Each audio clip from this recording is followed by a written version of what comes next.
Assalamualaikum warahmatullahi wabarakatuh. Kami dari kelompok Wahidun yang beranggotakan Ana Safira Dewi Adistawati, Ana Anis Nur Alifah, Ana Anggita Jadika Ramadina, Ana Nur Wasilatul Uzma, Ana Chelsea Aurelia Venata, Ana Rama Fatamina, Ana Diansa. Di sini kami akan menjelaskan tentang menelusuri tradisi Islam di Nusantara. Yuk simak video kita. Menelusuri tradisi Islam di Nusantara. Yang pertama, tradisi Nusantara sebelum Islam. Sebelum masuknya Islam di Nusantara, ada beberapa aliran kepercayaan dan agama, yaitu animisme, dinamisme, Hindu, dan Buddha. Yang pertama, animisme. Kalian tahu nggak sih apa itu animisme? Kalau mau tahu, simak penjelasan berikut ini. Kata animisme berasal dari bahasa Latin yaitu anima yang berarti roh. Kepercayaan animisme adalah kepercayaan kepada makhluk halus dan roh. Keyakinan ini banyak dianut oleh bangsa-bangsa yang belum bersentuhan dengan agama wahyu. Nah, itu dia penjelasan tentang animisme. Sekarang sudah mengerti kan apa itu animisme? Lalu yang kedua adalah aliran kepercayaan dinamisme. Apa sih dinamisme itu? Yuk, simak penjelasannya berikut ini. Definisi dari dinamisme memiliki arti kepercayaan terhadap benda-benda di sekitar manusia yang diyakini memiliki kekuatan gaib.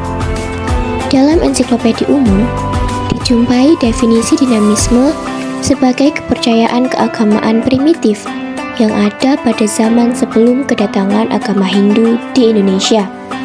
Dinamisme disebut juga dengan nama preanimisme, yang mengajarkan bahwa tiap-tiap benda atau makhluk mempunyai daya dan kekuatan. Nah, yang selanjutnya adalah agama di Nusantara sebelum Islam. Yang pertama adalah agama Hindu. Apa sih agama Hindu itu? Yuk, simak bersama-sama. Seorang Hindu adalah penganut filsafat dan sastra-sastra agama Hindu, sebuah sistem keagamaan, filsafat dan budaya yang berasal dari anak benua India.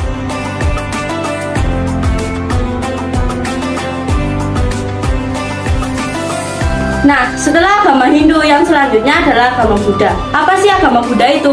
Yuk kita simak penjelasannya bersama-sama. Sejarah agama Buddha mulai dari abad ke-6 sebelum Masehi sampai sekarang dari lahirnya Sang Buddha Siddhartha Gautama. Adalah salah satu agama tertua yang masih dianut di dunia. Dalam proses perkembangannya ini, agama ini praktis telah menyentuh hampir seluruh benua Asia.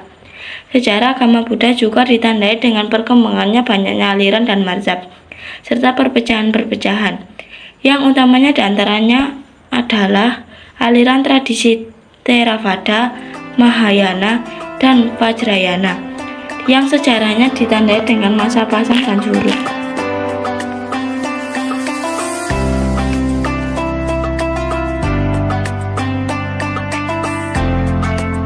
Lalu, kapan sih Islam masuk ke Indonesia? Islam masuk ke Indonesia melalui dua jalur, yaitu jalur utara dan jalur selatan. Jika melalui jalur utara, dari Saudi Arabia menuju Damaskus, menuju Baghdad, lalu menuju Gujarat, menuju Sri Lanka, kemudian ke Indonesia. Apabila melalui jalur selatan, dari Saudi Arabia menuju Yaman, menuju Gujarat, lalu Sri Lanka, dan tiba di Indonesia.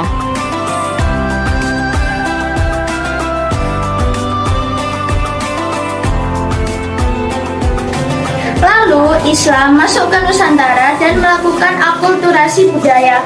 Akulturasi budaya merupakan proses pencampuran dua kebudayaan atau lebih sehingga terbentuk kebudayaan yang baru tanpa menghilangkan ciri khas kebudayaan yang lama. Bentuk-bentuk akulturasi budaya antara lain. Akulturasi budaya yang pertama adalah nama bulan kalender Jawa atau biasa disebut dengan kalender Aboge. Sistem penanggalan ini awalnya digunakan secara resmi oleh Kesultanan Mataram dan berbagai kerajaan pecahan yang mendapat pengaruhnya, Saat itu, terdapat dua sistem penanggalan yang digunakan oleh Kesultanan Mataram, yaitu kalender Masehi dan kalender Jawa.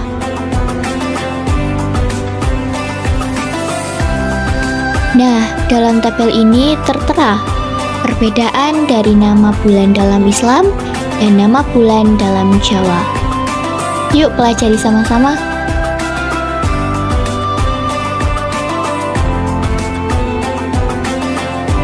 Akulturasi budaya yang kedua adalah seni arsitektur masjid.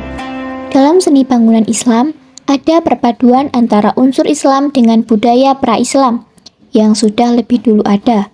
Seni bangunan Islam yang menonjol adalah masjid, sebab fungsi utama masjid adalah sebagai tempat ibadah umat muslim. Akulturasi budaya yang ketiga adalah seni ukir dan kaligrafi. Akulturasi bidang seni rupa terlihat pada seni kaligrafi atau seni kot, yaitu seni yang memadukan antara seni lukis dan seni ukir dengan menggunakan huruf Arab yang indah, dan penulisannya bersumber pada ayat-ayat suci Al-Quran dan hadis. Akulturasi budaya yang keempat adalah seni tari. Contohnya adalah tari saman. Tahukah kamu apa itu tari saman? Tari saman merupakan salah satu media yang digunakan sebagai penyampai dakwah dan pesan. Tarian ini sendiri mencerminkan keagamaan, sopan santun, pendidikan, kompakan, kepahlawanan, dan kebersamaan. Untuk lebih jelasnya, yuk kita tonton sama-sama video penampilan tari saman. Tari saman merupakan tarian yang berasal dari suku Gayo dan biasanya ditampilkan dalam suatu perayaan penting di suatu peristiwa adat. Syair pada tariannya juga mempergunakan bahasa-bahasa Gayo. Selain itu, tarian ini juga kerap ditampilkan saat merayakan hari kelahiran Nabi Muhammad SAW. Beberapa literatur menyatakan Syekh Saman, yaitu seorang ulama yang berasal dari suku Gayo di Aceh Tenggara, yang kemudian menemukan dan mendirikan tari saman hingga akhirnya ditetapkan oleh UNESCO sebagai daftar representatif budaya tak benda pada 24 November 2011 silam. Sebelum tari saman dimulai, dilakukan pembukaan, di mana tampil pemuka adat atau seorang tua cerdik pandai yang akan mewakili masyarakat setempat dengan nasihat-nasihat yang berguna bagi para penonton dan pemainnya sekaligus.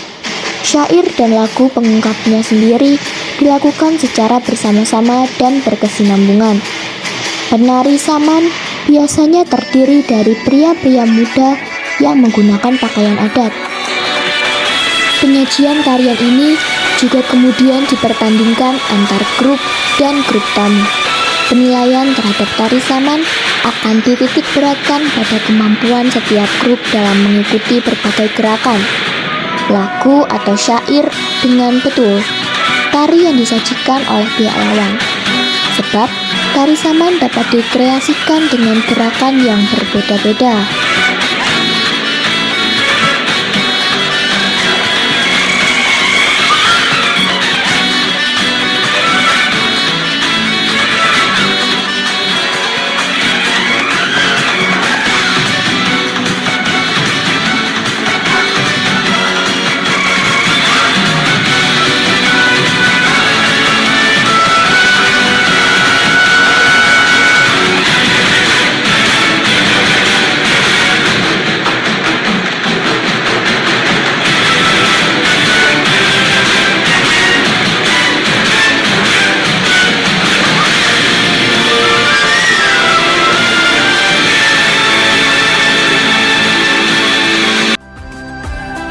Akulturasi budaya yang kelima adalah seni musik. Akulturasi bahasa musik terlihat pada musik qasidah dan gamelan. Pada saat upacara gerebek malam, aktivitas seni tari terlihat pada tari seperti menyanyikan suara babi, seni debus yang yang berkembang di Banten, Aceh, Akulturasi budaya yang keenam adalah seni pertunjukan. Seni pertunjukan hasil akulturasi kebudayaan Islam dengan budaya Indonesia adalah wayang, tari sedati, dan debus. Akulturasi budaya yang ketujuh yaitu seni sastra. Penyebaran Islam di Indonesia menimbulkan akulturasi budaya Islam di bidang aksara dan seni sastra, yaitu hikayat, babat, syair, dan suluk. Dan akulturasi budaya yang terakhir adalah seni debus. Debus merupakan kesenian tradisional yang terdapat di Provinsi Banten, yang menampilkan atraksi kekebalan tubuh manusia dari berbagai macam benda tajam. Umat Islam atau generasi muda dapat menjaga kelestarian tradisi Islam dengan cara melanjutkan keberadaannya atau mengembangkannya agar sesuai dengan perkembangan zaman. Nah, itu tadi video penjelasan singkat tentang bab menelusuri tradisi Islam di Nusantara. Semoga bermanfaat. Nah, itu tadi video penjelasan tentang menelusuri tradisi Islam di Nusantara. Mohon maaf apabila ada kurang lebihnya. Syukron. Wassalamualaikum warahmatullahi wabarakatuh.